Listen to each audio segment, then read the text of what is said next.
girls in Sporting Land. I'm on the road tonight. I'm at the Country Inn Suites by Radisson. Very good hotel. Future sponsor of the Outlaw of College Football, probably. But I want to jump in here real quick because Linky Boy, Lincoln Riley, has stuck his little nasty turtle head out of his shell and once again put himself in the limelight by making asinine comments. And people's like, why don't you leave Lincoln alone, man? Why don't you leave him alone? Is he living rent-free in your head? Well, first of all, he can't live rent-free in my head because Linky Boy has no effect upon me. I'm an Alabama fan. But I just call a spade a spade. And he come out this week and he's like, first of all, he said that his practices are going to have real tackling and they're going to be badass, like Mr. Tough Guy there. Give me a break, Lincoln.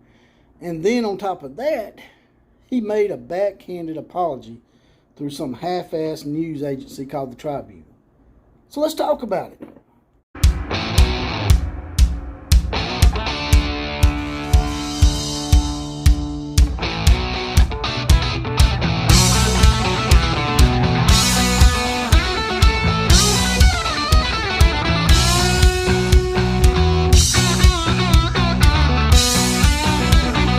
Episode of Outlaw of College Football. That's me. I'm the OCF. I'm also known as JPC.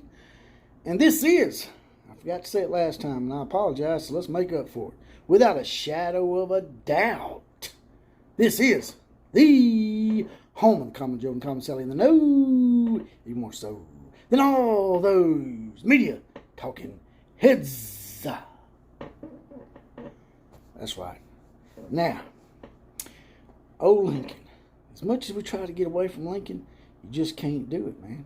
He keeps popping his head out there. Like I said, he done a couple of things this week to put himself right back out there as a target for just about anybody that's got common sense to know that he's a jackass. So the first thing that Lincoln does is he says that his spring game is going to have real tackling. We're going to have real. There ain't going to be no flag football. We're badass. Like I said, give me a break, man. Come on.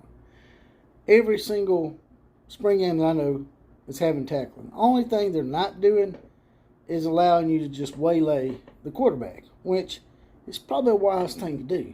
You don't want to get your quarterback nicked up in an exhibition or a game that doesn't matter.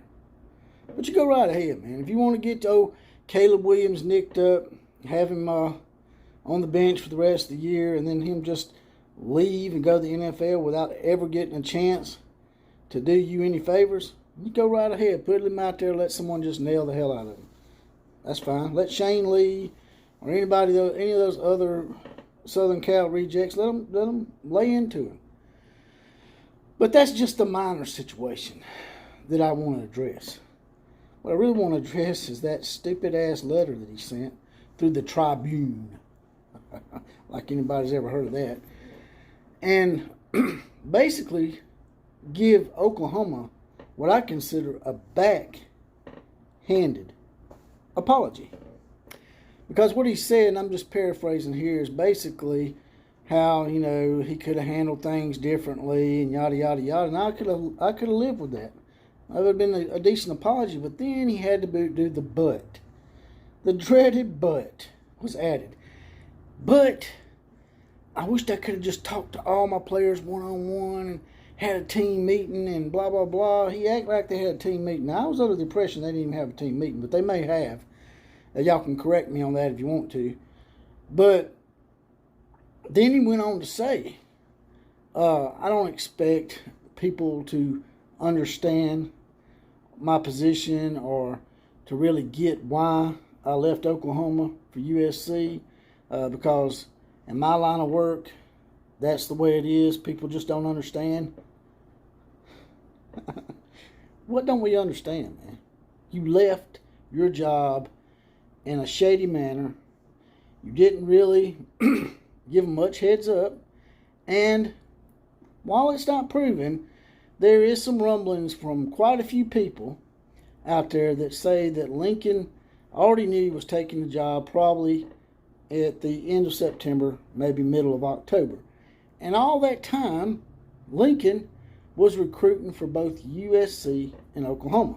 Now, if you don't think that's shady as hell, Lincoln, then your set of morals and probably 95% of the nation's set of morals are entirely different, because we all know that was some shady shit.